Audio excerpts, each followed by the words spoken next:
పాత వాటి గురించి దేవుడు మాట్లాడట్లా.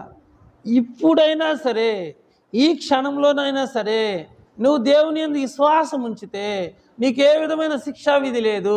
కల్వరి శిలువలో దొంగ ప్రభుతో అన్నాడు, యేసు, మేము చేసిన పాపాలకు మేము శిక్ష అనుభవిస్తున్నాము, నువ్వు ఏ పాపము చేయలేదు, యేసు నీ రాజ్యం వచ్చినప్పుడు నన్ను జ్ఞాపకం చేసుకో అని చెప్పాడు.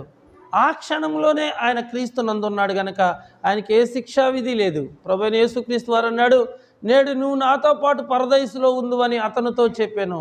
వారితో చెప్పను అలా, అతనితో చెప్పాను. వారంటే ఇద్దరున్నారు అక్కడ, అతనితో చెప్పాను. కనుక దేవుడు నీ నుండి కోరుకునేది వెండో బంగారమో ధనధాన్యములో కాదమ్మా.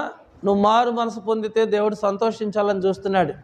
99 మంది నీతిమంతుల కంటే ఒక్క పాపి మారు మనసు పొందినప్పుడు ఆ పాపిని బట్టి దేవుడు ఎంతో ఆనందిస్తాడు. దుష్టులు తమ దుష్టత్వంలో ఉండి మరణించుట నాకేమైనా సంతోషమా? ఆ దుష్టులు మారినప్పుడు, మారు మనసు పొందినప్పుడు వారిని బట్టి నేను సంతోషిస్తాను అన్నాడు. పాపులు చనిపోతే మనం సంతోషిస్తామేమో, కానీ పాపి చనిపోతే దేవుడు చాలా బాధపడతాడు. ఎందుకంటే ఆ పాపికి నెక్స్ట్ ఉండే స్థలము నరకం. ఆ నరకములు అగ్ని ఆరదు, పురుగు చావదు, యుగయుగాలు కాలిపోవాలి. ఆ నరక శిక్ష నుంచి తప్పించటానికి, మనల్ని అందరినీ రక్షించటానికి, మనల్ని సరిగ్గా సముదాయించడానికి, సరైన త్రోవలో పెట్టడానికి మనకి ఈ సంవత్సరాన్ని కూడా దేవుడు దయా కిరీటంగా ధరింపజేశాడు. కాబట్టి ఈ నూతన సంవత్సరంలో నూతనమైనటువంటి తీర్మానాలతో మనం దేవుణ్ణి వెంబడించాలి. క్రీస్తు ప్రేమ కలిగిన వారమై నడుచుకోవాలి. క్రీస్తు కొరకు మనుషులందరినీ దేవునితో సమాధాన పడే పరిచర్య మనం చేయాలి. పౌలు గారు అన్నాడు, మేము నూతన సృష్టిగా మార్చబడ్డాం. ఇంతవరకు అనేక మంది మాకు తెలుసు. ఒకవేళ మేము శరీర రీతిగా వారిని మేము ఎరిగి ఉంటే ఇక మీదట మేము అలాగా ఎరిగి ఉండము. ఇక మీదట మాకు ఎరిగి ఉండము.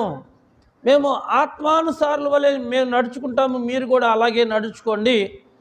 అంత మాత్రమే కాదు, క్రీస్తు మనందరి కొరకు మనల్ని దేవునితో పాటు సమాధానపరచడం కోసం ఆయన నీతిమంతుడై ఉండి పాపముగా దేవుడే ఆయన్ని చేశాడు. కాబట్టి ఇంత త్యాగాన్ని, ఇంత యాగాన్ని నువ్వు విడిచిపెడితే ఇక మనల్ని ఎవరూ రక్షించలేరు. కనుక దేవుడు మనల్ని అందరినీ కూడా ఆయన రక్తంతో సమాధానపరిచి దేవునితో మనకు సంధి కలిగి చేశాడు. కనుక ఇక పాపము మన మీద ఏలుబడి చేయట్లేదు. ఎందుకంటే క్రీస్తు యేసునందున్న వారికి మాత్రమే, క్రీస్తు యేసునందున్న వారికి ఏ శిక్షా విధి లేదు. ఇప్పుడు నువ్వు దేవునిలో ఉంటే నీకు కూడా ఏ విధమైన శిక్షా విధి లేదు.